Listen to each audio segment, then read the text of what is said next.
Bom dia a todos, buongiorno e bem-vindos a esse novo webinar organizado pela Italcam, Câmara de Comércio Italiana de São Paulo.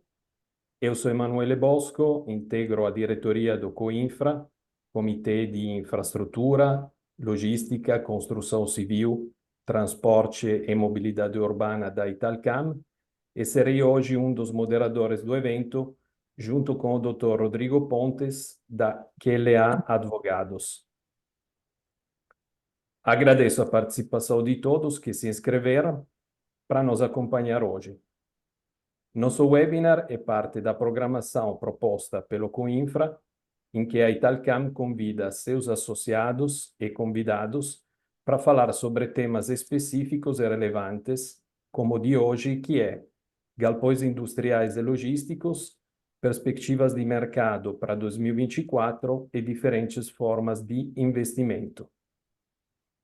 Sendo assim, é um espaço aberto no qual os especialistas da Colliers International, da W Torre, da QLA Advogados e da Big Invest, executivos e profissionais experientes das respectivas áreas e mercados de atuação, são chamados a participar de uma mesa redonda. No final, teremos 10 minutos aproximadamente para perguntas que podem ser feitas através do Q&A aqui na plataforma Zoom. E as que eventualmente não forem respondidas, pedimos que enviem para o e-mail italcam@italcam.com.br e em seguida recolheremos as respostas e enviaremos aos destinatários. O COINFRA, por sua vez, tem como principal objetivo reunir os associados da Câmara, pertencentes diretamente ou indiretamente ao mundo da infraestrutura, construção, logística, transporte e mobilidade, para criar sinergias, troca de informações, atividades comuns que possam permitir maior visibilidade no mercado brasileiro e o desenvolvimento dos negócios de cada associado. Entrando agora no tema do webinar de hoje, gostaria de começar os trabalhos introduzindo os representantes da Colliers International. Eduardo Gabriel, diretor nacional de logística, e Humberto Schott, diretor de Capital Markets e Desmobilitação, para que nos apresentem uma panorâmica do mercado. Eduardo Humberto, a Colliers International é uma empresa multinacional, líder em serviços imobiliários e gestão de investimentos no setor imobiliário, industrial e logístico, com escritórios, entre outros, em Milão, na Itália, e em São Paulo, no Brasil. E gostaríamos de conhecer mais sobre quais tipos de imóveis nesse setor as empresas e os investidores buscam para alugar ou comprar aqui no Brasil. Bom dia. Inicialmente, muito obrigado pelo convite. Espero que possamos esclarecer os questionamentos que estamos aqui para poder respondê-los. Falando no questionamento que você acaba de falar, mas no ponto de vista de locação, eu acho que são dois pontos importantes. Tirando aquelas regiões onde existem incentivos fiscais que hoje são considerados temporários, a princípio, a localização do empreendimento é extremamente importante na decisão de um locatário para poder distribuir sua mercadoria. Então, hoje, um dos pontos importantes é estar próximo do mercado consumidor, próximo das principais capitais. Como São Paulo hoje é o principal centro urbano do país e detém mais de 60% do mercado logístico, o raio 30 de São Paulo é o raio mais demandado e mais concorrido quanto ao interesse do locatário. Outro ponto extremamente importante são as características desses empreendimentos. As características desses empreendimentos devem atender todas as necessidades referentes à logística, tanto de operadores como de clientes finais que querem armazenar suas mercadorias e distribuí-las nas regiões onde estão colocando suas operações. Mas para as empresas internacionais, tem dois pontos que começam a fazer um diferencial importante, principalmente as empresas europeias, que são aqueles empreendimentos que têm certificações, algumas certificações importantes que favorecem tanto para seguro ou como a estratégia mesmo da empresa que procura sempre estar dentro dos parâmetros internacionais. E hoje se fala muito em ESG, né? Que hoje no Brasil algumas empresas já começam a procurar empresas que atuam com esse diferencial. Então, esses especificamente são os principais pontos que, para locação, são de maior interesse dos clientes internacionais. E agora eu queria passar aqui para o meu colega, o Humberto, que ele vai falar do ponto de vista de venda, tá? Humberto, por favor. Obrigado, Eduardo. Falando de vendas, né? Você olha aí, as teses defensivas de investimentos ainda são preponderantes por parte dos investidores. Hoje, a preferência, né? Elas são para empreendimentos localizados entre o raio 15 e raio 30, né, de 30 quilômetros dos grandes centros urbanos e sempre nas principais capitais, com padrão construtivo pré-moldado, tilt-up, que atendam às principais características e rigor técnico de um galpão classe A. Isso não quer dizer que um galpão construído com bloco estrutural, fechamento metálico, eles são descartados no momento de tomada de decisão para aquisição de um imóvel do tipo. E aí, por exemplo, né, quando você fala de um fundo de investimento, que ele analisa um determinado galpão para uma aquisição, essa análise ela é muito mais aprofundada. Ela vai muito mais além de uma localização ou de um padrão construtivo. Essa análise ela vai, né, o tipo de ocupante, qual é o perfil da empresa, condições comerciais e principalmente as garantias da operação. E falando de características, né, das principais características imprescindíveis para a escolha de um empreendimento logístico ou industrial. Nós, há algum tempo atrás, na Colliers, fizemos uma pesquisa com os principais operadores logísticos para entender, de fato, quais seriam esses itens para elencar que um galpão ele é classe A ou não. E aí foram selecionados, né, o pé direito livre de 12 metros para um galpão. Entende-se pé direito livre de 12 metros, né, quando você fala do chão até a primeira interferência do galpão, ali na treliça, né, onde tem o fechamento do telhado. A capacidade do piso mínimo de 6 toneladas por metro quadrado, e aí você vê aí já hoje galpões sendo construídos com 8 toneladas, com a capacidade do piso até de 10 toneladas por metro quadrado. Sistema sprinkler, então por conta do combate a incêndio. Docas, sendo de no mínimo uma doca a cada 500 metros quadrados, né? Docas com niveladoras automatizadas ou não, ou que esteja pelo menos a preparação do nicho, né, para receber a niveladora. Vagas de espera para carretas, que tenha de no mínimo uma ou mais a cada doca. O piso nivelado a laser, então isso permite que você tenha uma redução de custo com manutenção das empilhadeiras, do maquinário utilizado na operação. Isolamento termoacústico, então em dias mais quentes, você tende a ter uma sensibilidade térmica de 3 graus a menos do que está na área externa, né? Área de armazenagem com eficiência superior a 85% da área total locável.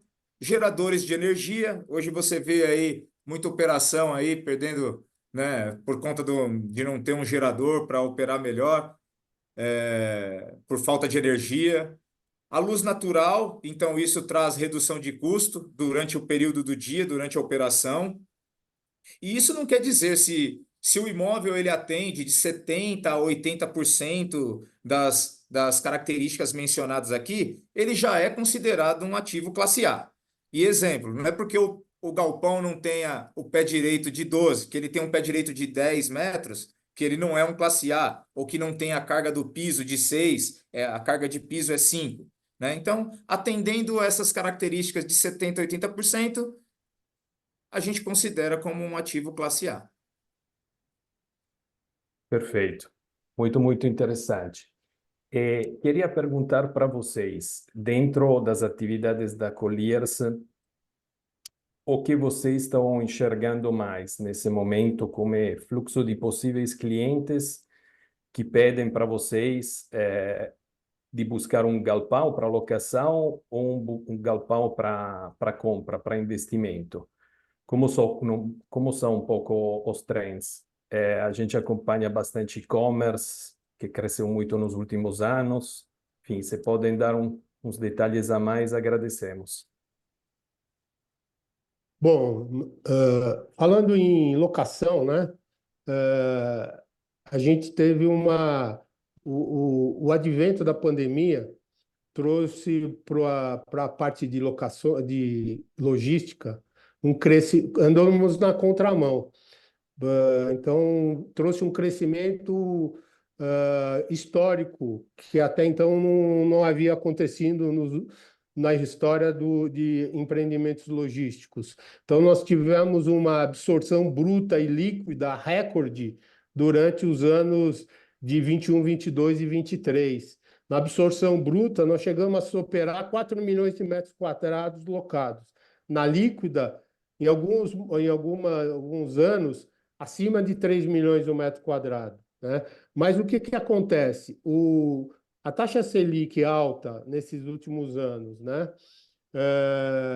E o custo de construção, o preço do metro quadrado praticado fez com que os investidores e desenvolvedores não tivessem o mesmo apetite da absorção dos locatários.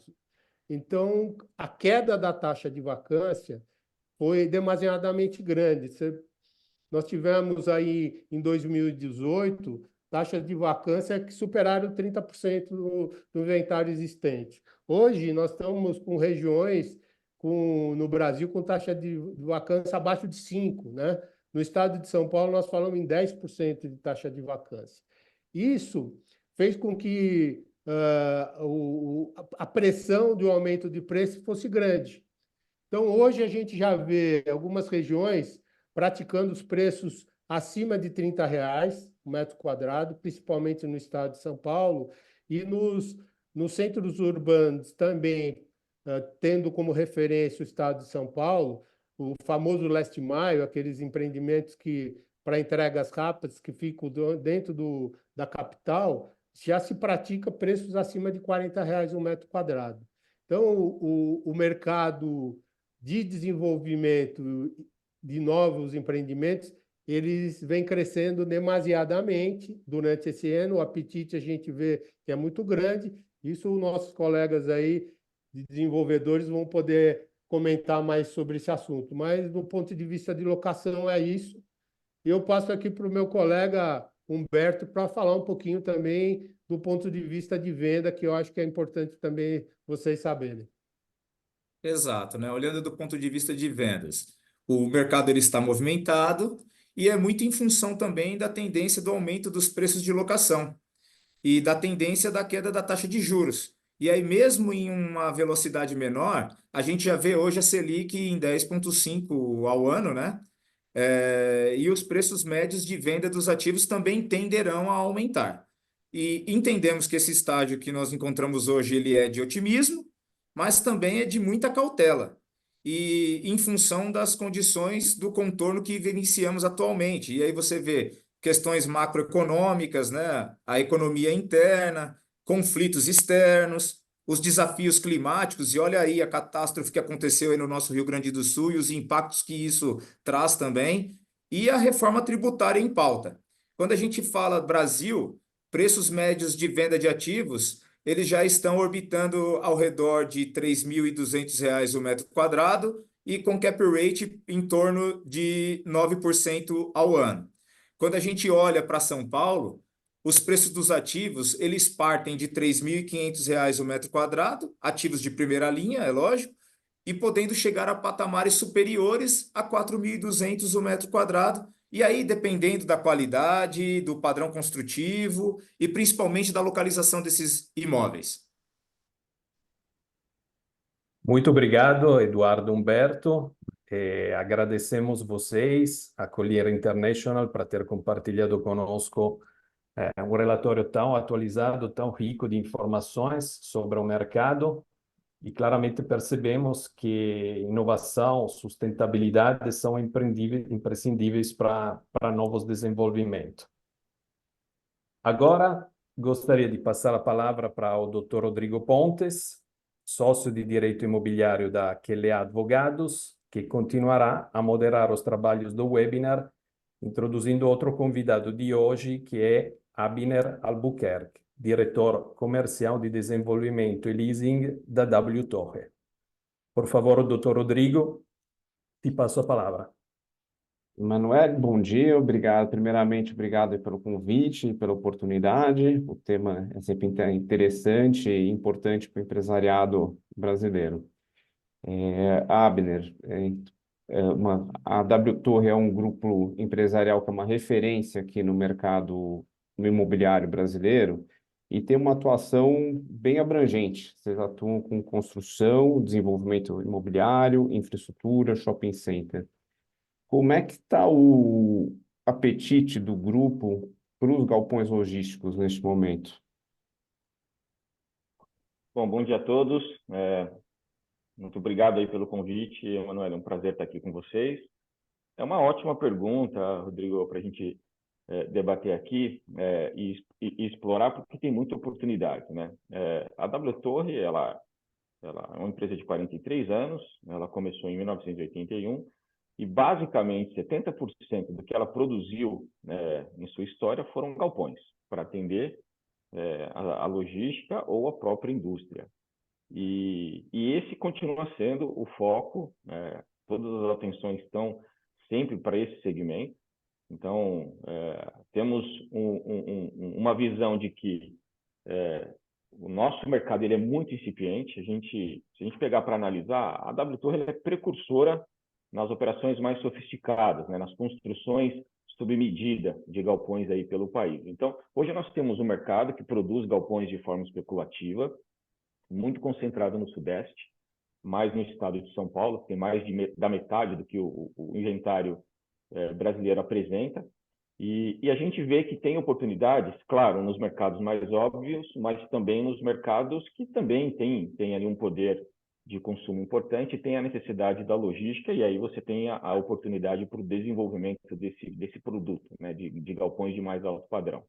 Então, basicamente, antes mesmo do mercado se profissionalizar, e eu estou falando de uns 15 anos para trás, a W Torre já tinha muitos dos projetos de mais alto padrão na época. Isso vem se revitalizando, se inovando, e hoje nós temos uma visão de que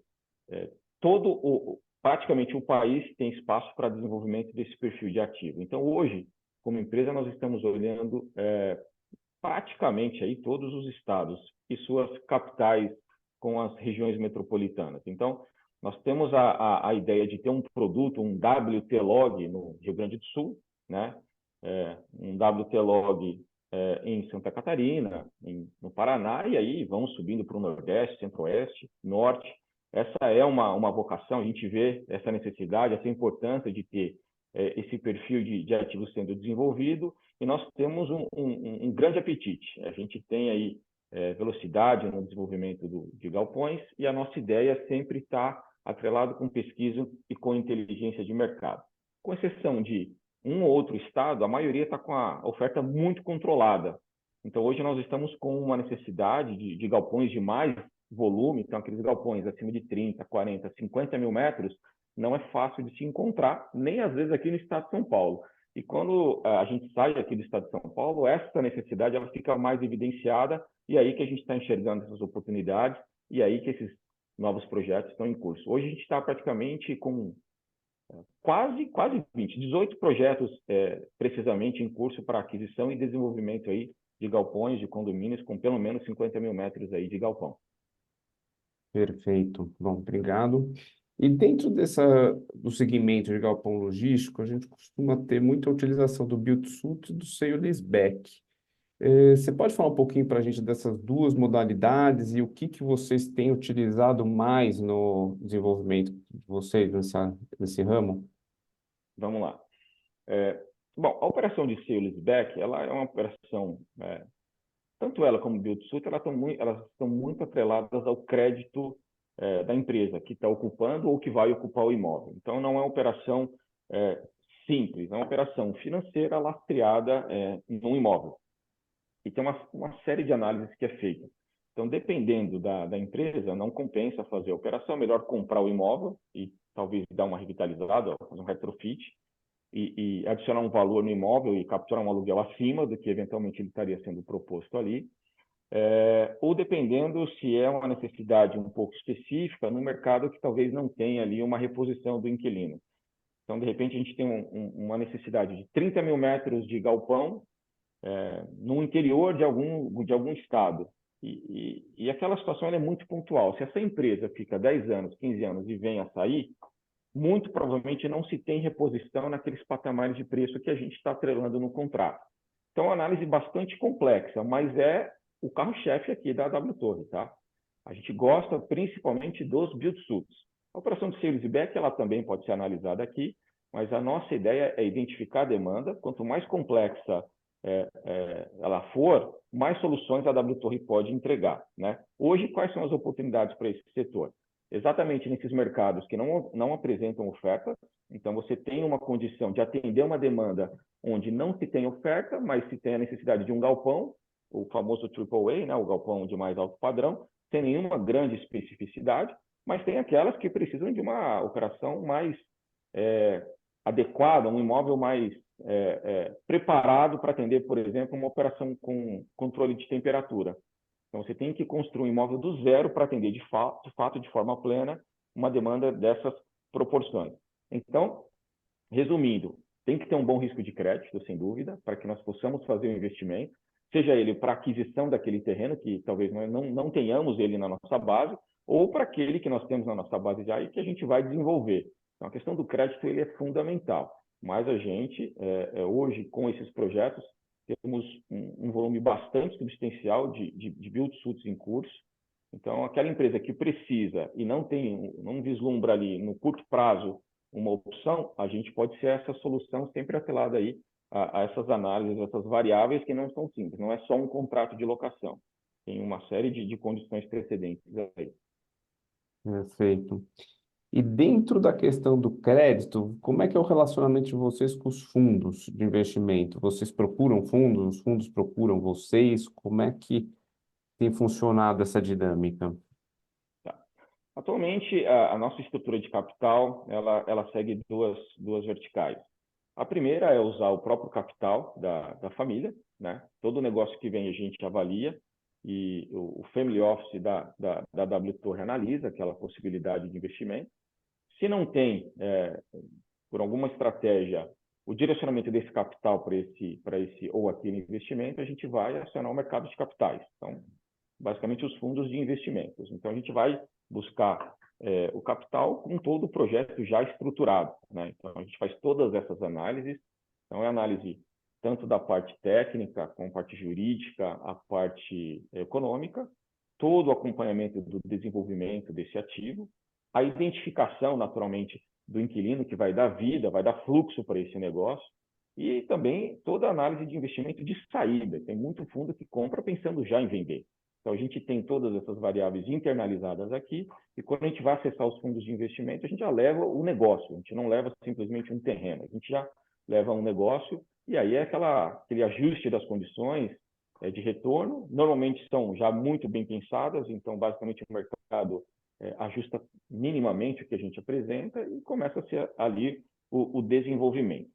No final, Rodrigo, a WTorre acaba sendo o que muitos fundos não conseguem ter, às vezes por estrutura. A gente tem engenharia, a gente tem um histórico, a gente tem um amplo conhecimento, a gente tem uma originação muito forte, e o fundo tem muito capital, ou os fundos têm muito capital, e eles precisam alocar esse capital e a gente acaba sendo a solução para rentabilizar esse capital e cuidar de toda a parte do risco que envolve o desenvolvimento imobiliário. Então, a gente acaba sendo solução para muitas casas. Eu diria que quase todo o mercado aí teria uma solução na W Torre. Perfeito. Bom, agradeço aí por você ter compartilhado conosco essa visão de mercado e a experiência de vocês. A gente vê que o investimento demanda não só a vontade, mas um estudo comercial e financeiro bem profundo antes dele seguir. Passo a palavra agora para a Emanuele para seguir com o nosso webinar. Obrigado.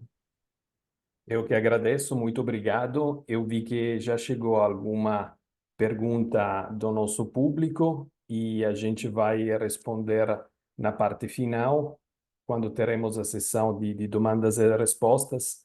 Então, só um pouco de paciência, a gente vai pegar aquela pergunta.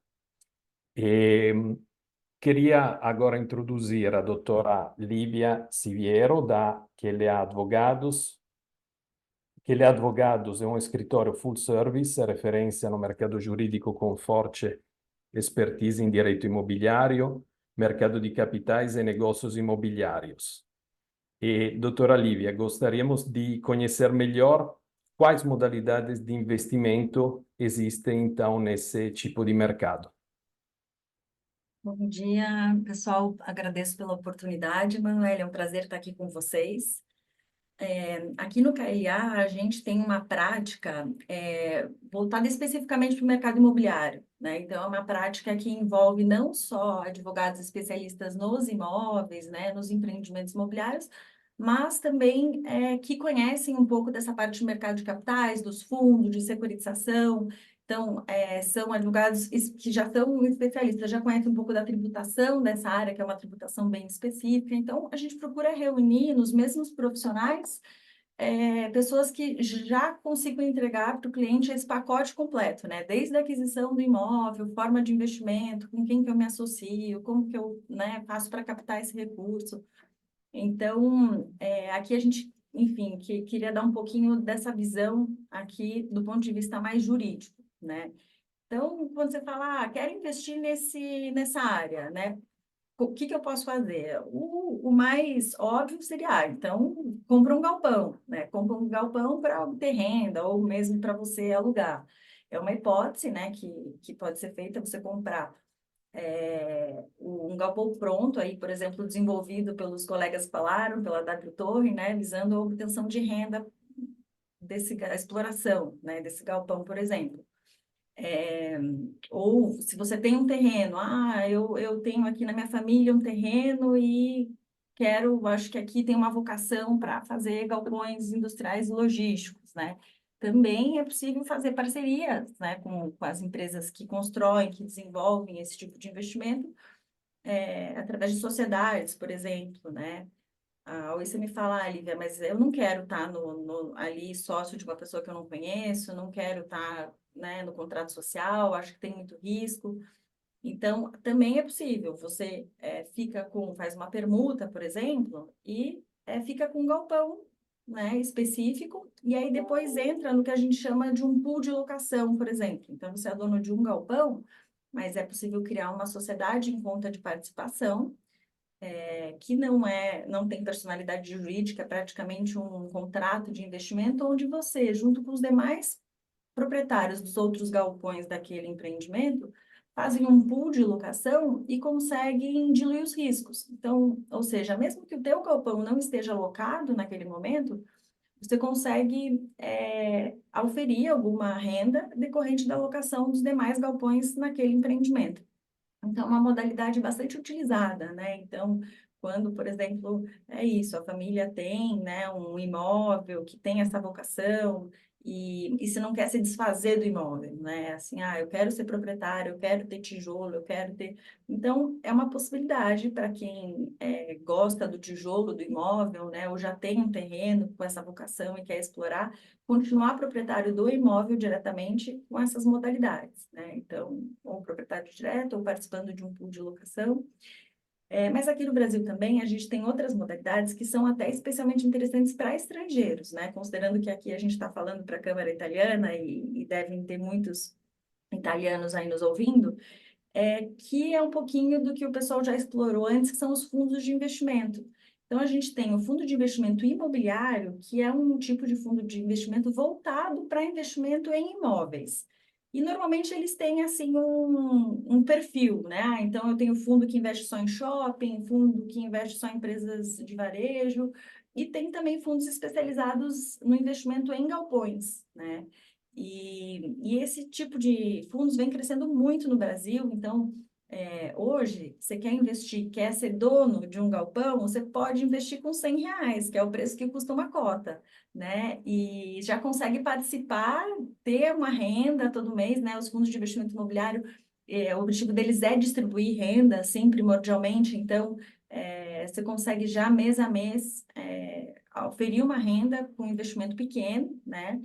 E a vantagem é que você tem ali um administrador, um gestor que são especialistas no assunto, que eles vão olhar tudo isso que o Eduardo, o Humberto, o Abner falaram, ver licenciamento ambiental, ver a vocação do local, fazer uma gestão ativa para ir atrás dos melhores locatários, né? Então, você com investimento pequeno consegue começar a participar desse tipo de empreendimento e ir crescendo aos poucos, né? Então, é um fundo mais voltado para quem quer ter renda, né?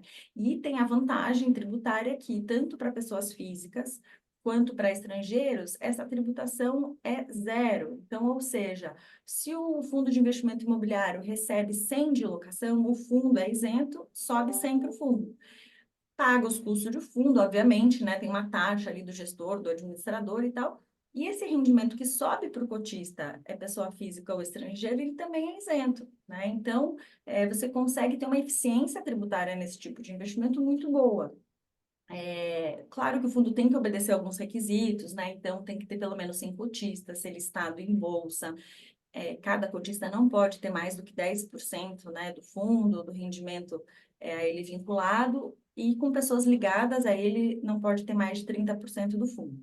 Então, de fato, é um mecanismo criado para a gente desenvolver, né, visando o desenvolvimento desse mercado, captação de recursos, né, sem a intermediação de banco, né, e que vem crescendo muito no Brasil. A gente tem aí mais de 4 milhões de investidores hoje no Brasil, então os fundos de investimento imobiliário, eles já têm uma liquidez muito boa. Então, você foi lá e investiu R$ 1.000, agora eu estou precisando desse dinheiro. Negocia isso em bolsa, tem uma liquidez relativamente boa já, e você consegue recuperar, né, esse principal aí que você investiu mais fácil do que se você tivesse investido em imóvel, né? Se você precisar vender o imóvel como um todo, ela envolve mais custos, né? E uma maior dificuldade, e provavelmente vai ter que ser um montante total, você não consegue fatiar, né, esse investimento. Então, é uma modalidade que vem crescendo muito para aqueles que gostam de investir no setor imobiliário.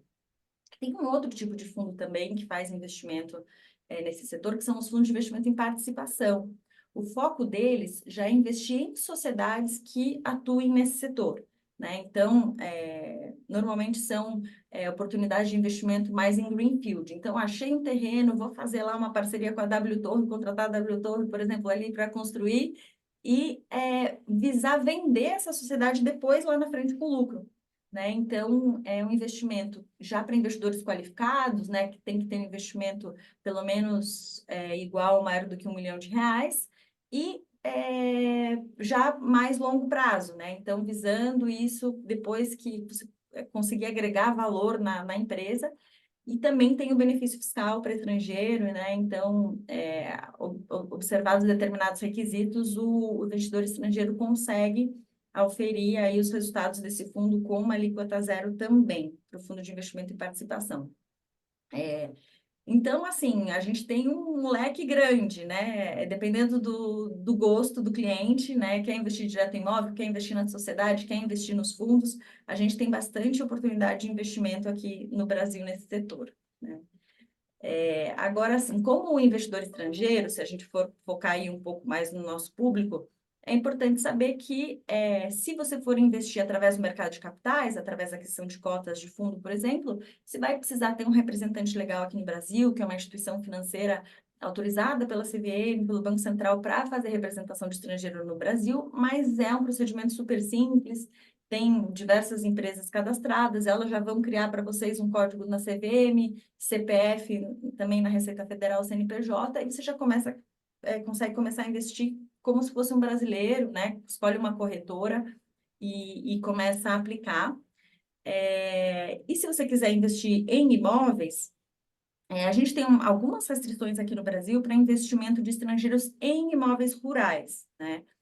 Mas aqui a gente está falando de imóveis que potencialmente já vão estar numa área de expansão urbana, né? Que já vão estar mais urbanizados, então essas restrições diminuem um pouco. Vai precisar, da mesma forma, ter um CNPJ, um CPF para fazer esse investimento, traduzir, apostilar os documentos aí societários para entrar no Brasil. Esse investimento direto, né, no imóvel ou em empresa é feito via Banco Central, mas também são procedimentos simples, fáceis, né? O nosso escritório também pode auxiliar vocês desejando fazer esse tipo de investimento. Uma coisa que eu chamo a atenção aí mais do ponto de vista jurídico, né? Então, beleza, quero investir. Quais os cuidados que eu devo ter, né, para fazer esse investimento mais do ponto de vista jurídico? Sempre que for investir em imóvel aqui no Brasil, é fundamental fazer uma auditoria jurídica, né? Então, você precisa olhar quem está te vendendo, se essa pessoa não tem muitas dívidas, não tem credores, se esse imóvel não está vinculado a uma dívida, a uma garantia de alguma operação. Então, olhar se não tem nenhum ônus sobre o imóvel, né? Se tem as licenças, se o registro na matrícula está adequado, né? Então, é a due diligence que a gente chama, e aí também é importante ser assessorado, né?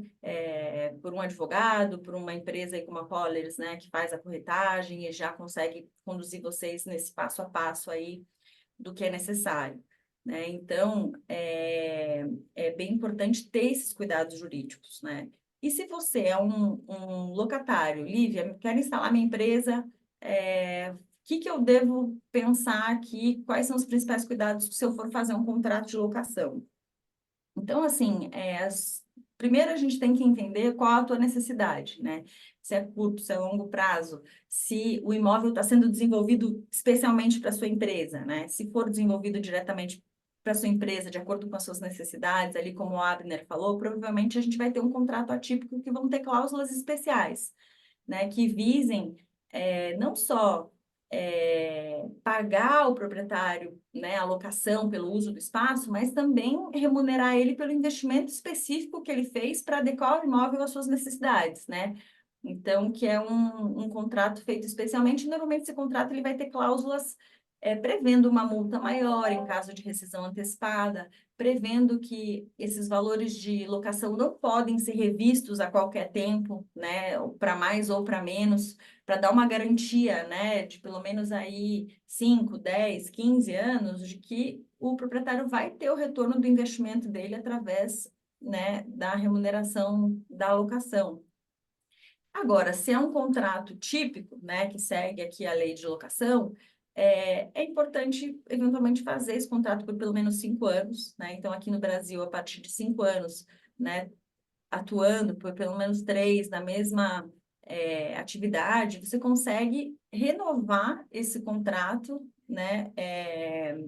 Ter o direito a renovar esse contrato, né? Então, fazer o contrato por pelo menos 5 anos é bem importante. E atentar para as cláusulas relacionadas à benfeitoria. Então, nesse período, como que vai ser a manutenção desse imóvel? Quem é responsável se tiver um problema no teto, no piso, né? Então, regrar isso muito bem no contrato e também se preocupar em caso de venda. Então, o proprietário resolveu vender. Se você não tiver algumas cláusulas no contrato, como a cláusula que obriga o adquirente a manter o seu contrato vigente, o adquirente pode vir a poder rescindir esse teu contrato. E aí, você fez todo o investimento para se instalar naquele galpão, naquele lugar, e vai ter que acabar tendo que sair antes do que você esperava. Então, é importante ter essas cláusulas e registrar o teu contrato na matrícula do imóvel, para dar publicidade que esse contrato existe para um eventual adquirente, né? E te trazer essas garantias de permanecer no imóvel pelo prazo que você precisa. Então, assim, do ponto de vista jurídico, basicamente, assim, esse cenário, né, essas oportunidades aí de investimento que a gente tem, né, diferentes formas.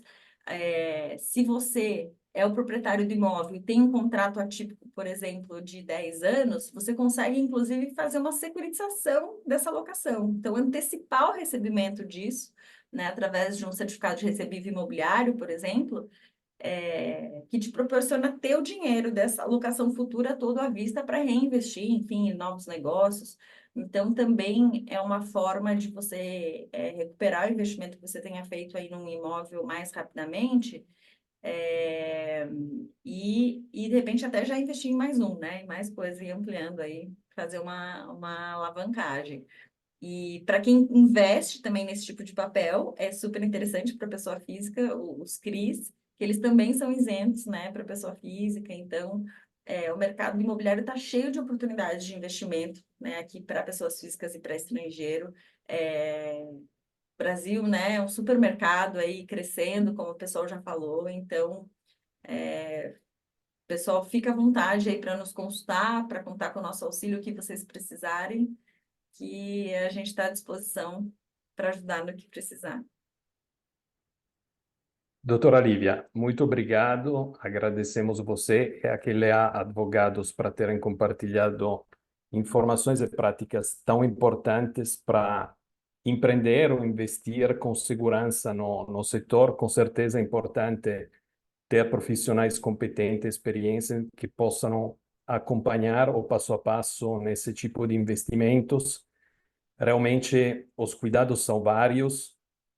Eu enxergo, com certeza, uma grande oportunidade no Brasil, sendo que é um país emergente, sendo que é uma economia que continua crescendo, um país muito grande, então, com certeza, precisa também ter um norte muito claro sobre localização, aonde ir investir ou ocupar galpões dentro do Brasil, que é um território maior do que a Europa. Às vezes a gente na Itália esquece isso, que o Brasil é um território maior do que a Europa, então realmente precisa olhar bem, obviamente escolher muito bem, com cuidado, estudar bem, e depois ter todos os cuidados, porque, por exemplo, nos investidores italianos, aqui no Brasil, obviamente, temos uma segurança, que é o acordo bilateral, que evita bitributações, mas é um aspecto, com certeza, que tem que ser olhado muito bem, assim como todos os cuidados que você nos mostrou. Tem muitos pontos, obviamente, tudo bem feito através do Banco Central,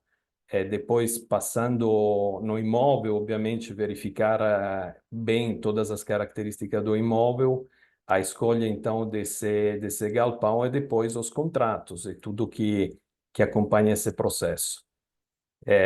São investimentos de longo prazo, então vale a pena realmente ter um pouco de paciência, olhar bem, ser acompanhados por profissionais capacitados, porque é muito importante nesse processo. Agora gostaria de passar novamente a palavra para o Dr. Rodrigo para introduzir o próximo participante. Por favor, Rodrigo. Obrigado. Egídio, prazer, obrigado pela presença. Egídio, a Big Invest, ela é uma assessoria de investimentos ligada à XP e que guia os clientes nos investimentos para serem feitos. Como que é possível investir nesse mercado de galpões de uma forma mais simplificada? A gente viu aqui todos os cuidados que tem que tomar, estudos. Como que a gente faz isso de uma forma mais simples? Bom, bom dia a todos. Obrigado pelo convite, Manuel. Obrigado pela pergunta, doutor Rodrigo. Na realidade, o mercado de fundos imobiliários aqui no Brasil já está bem desenvolvido, né? Então, a título de curiosidade, são 460 fundos listados na B3, né? 70% é voltado para investimento de pessoa física, e aqui no Brasil já ultrapassa mais de 2 milhões e meio de investidores em fundos imobiliários. Então, assim, a parte de investimentos institucionais é 17%, e tem uma média de 5% de investidores que não são residentes aqui no Brasil, tá? Qual que seria a forma mais fácil de investir em fundos imobiliários?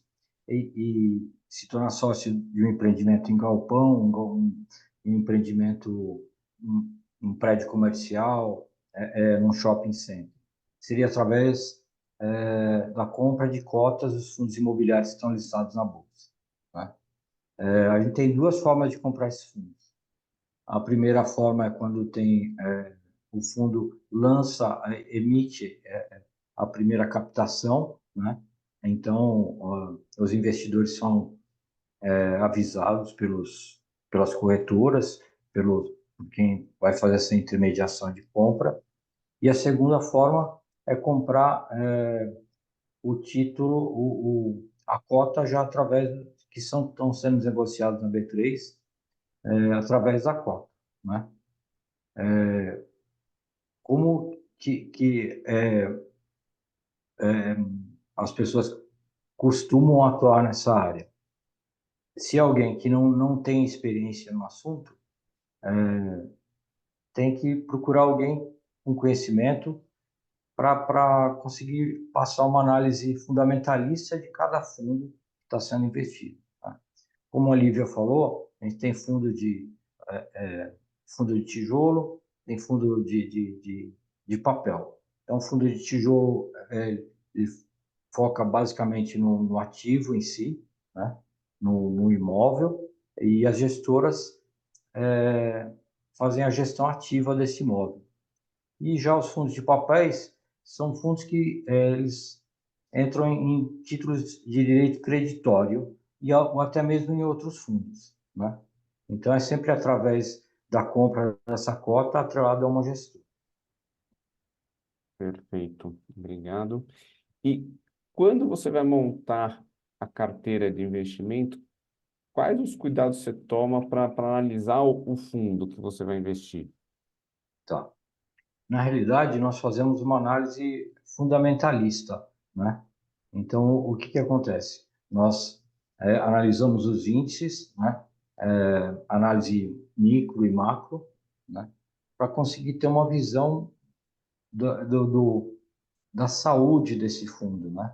A gente acaba analisando os gestores, a gente acaba analisando a liquidez, governança e transparência, índice de vacância, qualidade dos imóveis, até a diversificação desses imóveis, né?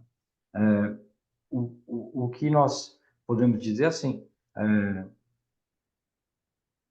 quanto mais um fundo for diversificado em imóveis, é uma certa garantia de estabilidade, né? Garante que não vai ter essas oscilações nos preços das cotas, né? É diferente quando você vai avaliar um fundo que ele tem um monoativo, às vezes é criado um fundo só para um ativo, só para um imóvel, quando é um fundo que tem uma carteira de imóveis, né? Então, são basicamente esses os critérios, né? Então, a gente seleciona desses 460 fundos listados, os melhores, né? Perfeito. E daí vocês fazem a análise da composição dos ativos do fundo um a um? Nós fazemos essa análise, né? Porque uma das formas de entrar no mercado, para quem não conhece, é assim, ou é através de uma carteira recomendada, né? Aqui nós temos até a carteira automatizada, porque tem muita gente que não tem tempo para ficar fazendo esse tipo de análise, né? E o que a gente considera muito é que para você poder diversificar, o FII também é um instrumento de diversificação do investimento. Normalmente é para um investidor que tem um perfil moderado, agressivo. Então, o que o investidor ele acaba investindo só em fundo imobiliário, buscando dividendos só através de fundos imobiliários. É para alguém que já está pensando em ter uma carteira de ações, já tem uma reserva de emergência, ainda investe em renda fixa, mas é um instrumento de diversificação. Perfeito. Bom, obrigado. Obrigado por compartilhar com a gente aí todo esse trabalho que vocês têm para fazer as indicações para os clientes. A gente vê que não é uma análise tão simples, que vocês têm que pegar os composição de todos os fundos para fazer uma análise detalhada, para conseguir indicar os melhores investimentos aí para os clientes, ou apontando aí para eles os riscos inerentes de cada tipo de aplicação. Passo agora a palavra para a Emanuele, para nossa conclusão aqui. Obrigado. Eu que agradeço, doutor Rodrigo, e chegando às perguntas que chegaram no Q&A, queria verificar com vocês se conseguimos dar um primeiro retorno e, se não, como falamos antes, a gente vai depois direcionar através do canal e-mail com a resposta oportunamente. Daniela Veltri nos pergunta: prezados, bom dia. Em regra, qual o funding utilizado pelos investidores no mercado para aquisição destes galpões? Capital próprio, no caso de empresas estrangeiras que queiram entrar no Brasil. Alguém pode me ajudar a responder? Acho que eu posso aqui, Emanuele. Bom, depende muito da estrutura do veículo para aquisição de um galpão, né? Se ele já tiver, no caso aqui, do ponto de vista do investimento performado, você tem os fundos de renda aí, né, que vão comprar, ou, dependendo, o family office também que tem esse olhar. Para quem pensa também fazer múltiplo de capital, olhando também na exploração do imóvel para ter retorno, é um fundo que vai olhar taxas internas de retornos, e aí é um outro capital que assume um pouco mais de risco, e aí precisa de um retorno maior. Mas quando a gente eventualmente tem necessidade de empresas, né, que queiram seus galpões próprios, aí o mercado, aí as construtoras é que vão acabar atendendo, né, essa necessidade. E no caso aqui, capital próprio das empresas estrangeiras, dependendo, seria uma empresa que queira explorar uma própria atividade industrial ou seria aqui para explorar renda? Não ficou claro para mim, Emanuele. Não sei se para os demais a dúvida também é a mesma. Eu entendo que uma dica poderia ser, obviamente, levantar capital aqui no Brasil não é barato. Ou seja, se o investidor imagina de tomar uma dívida para conseguir investir e desenvolver a atividade, com certeza juros são bastante altos. Então, entendo que precisa tomar um pouco de cuidado. Sendo que nesse momento, um momento bastante favorável, entendo, pela questão do câmbio. Se eu penso como italiano, como europeu, euro contra real, 5,5 câmbio, então eu tentaria usar o máximo capital próprio, pensando como estrangeiro, mas também como brasileiro, me endividar o menos possível para fazer esse tipo de investimento, sendo que obviamente, o custo é bastante alto. E sempre, enfim, tomar bastante cuidado, estudar muito bem a operação, obviamente. Obrigado, Abner. E vendo a outra pergunta, aliás, do nosso vice-presidente do Coinfra, José Vitor Mamede. Obrigado, Mamede. O roubo de carga cresce ano a ano. Como isso impacta na definição da localização de um novo galpão, ou em caso de condomínios já existente, o roubo de carga impacta na taxa de vacância desses? Acho que eu posso ajudar aí, falando em locação, né? Obrigado, Assim, Eduardo. a gente já, se você trafegar pelas rodovias, a gente já via antigamente, mas não mais próximo, você via os caminhões sendo seguidos por alguns carros de segurança, que era a segurança do transporte, né? Então, hoje em São Paulo, você já não vê tanto isso, porque as rodovias de São Paulo, elas são mais seguras do que outros estados, né?